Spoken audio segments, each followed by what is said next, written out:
Hi, if you haven't watched my previous video, which covers the general idea of what Gaucher disease is, please check that out first.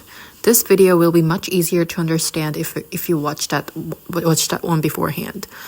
To briefly recap, Gaucher disease is a lysosomal storage disorder caused by a deficiency of the enzyme called glucocerebrosidase.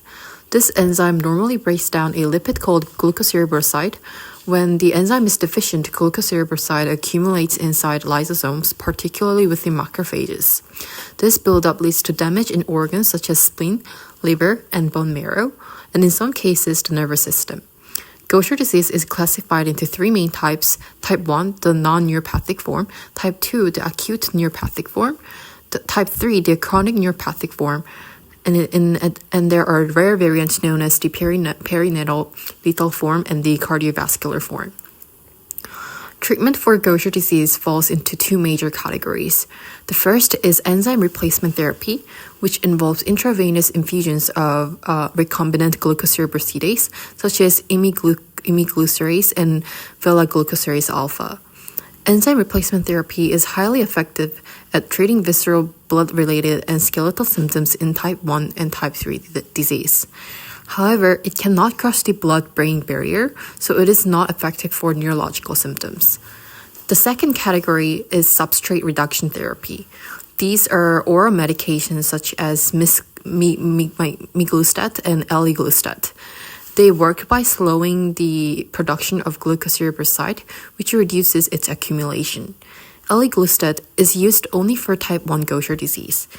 Miglustat can cross into the central nervous system and may provide some benefit in type 2 and 3, although it is officially approved only for mild to moderate type 1 disease in adults. Additional treatment options include stem cell transplantation, which is now used mainly in type 3 disease because it carries significant risks, and surgical removal of the spleen. Splenectomy is rarely performed today but may still be necessary in cases where severe thrombocytopenia cannot be controlled. Future therapies are increasingly focused on gene replacement and gene editing technologies as well. Lastly, I will briefly cover prognosis and team-based care. The outlook for Gaucher disease varies depending on the type and how early treatment begins. People with type 1 Gaucher disease can often achieve a near-normal life expectancy with timely treatment. Type 2 and the perinatal lethal form have very poor outcomes, with survival usually limited to infancy or early childhood. Type 3 has a variable prognosis, but life expectancy is generally reduced. Managing Gaucher disease requires collaboration among many healthcare professionals. This team may include physicians, advanced practice providers, nurses, pharmacists, hematologists, neurologists, and many other specialists. Each member plays a specific role, working together to address medical, skeletal, psychological, and social needs.